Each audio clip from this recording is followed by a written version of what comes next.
õnnestunud ettevõtmine selle kohta, et seda nagu esimest korda tehti. Tavaliselt nad esimesed lähevad aia taha, aga minu arust täna see õnnestus metsikult hästi ja vähe sellest, et siin oli palju nagu lõbusat muusikat ja oli muidu tore olla, aga see andis ka ikkagi mingi väga selge pildi sellest, mis toimub siis just üks kergema muusikasuunitlusega koorides üle Eesti.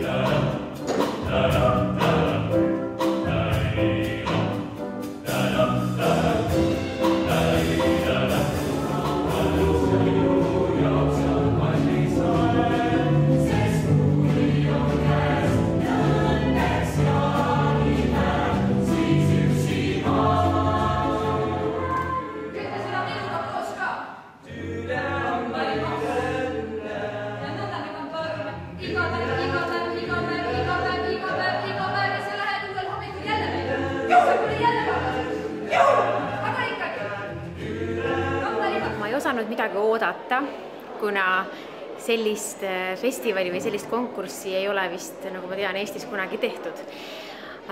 Aga äärmiselt põnev oli, sest et olid nii erinevad kooslused esiteks, et olid vokaalansambrid, olid päris lapsed, olid täiskasvanud ja me kõiki pidime hindama ühtemoodi, et hästi-hästi põnev oli, palju üllatusi.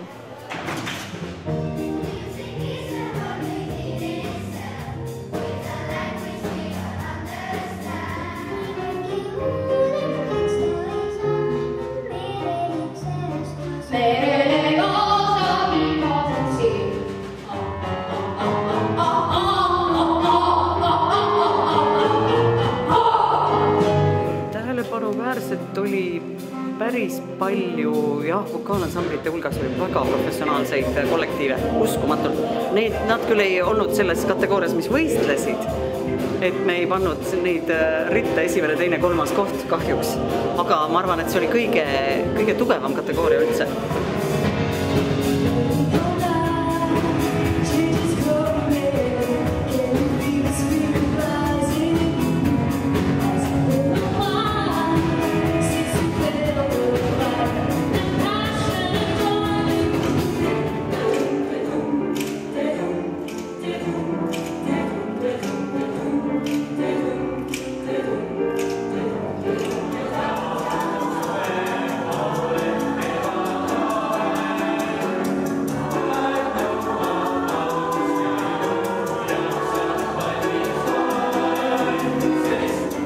Kõige viimane hea üllatus oli muidugi väiksed mudilaste kategooria ja võin vist ära öelda ka, et see Pärnu Rääma põhikooli projektikoor lõi ka kõik pahviks täiesti, sest see oli jube vinge, aga kõik olid ikkagi väga head. Mõne bändi tase oli parem, mõne halvem nagu ikka, aga üldiselt kõigil peegeldus niisugune siiras musitseerimisrõõm, mis ongi kõige tähtsam selle juures.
Thank you.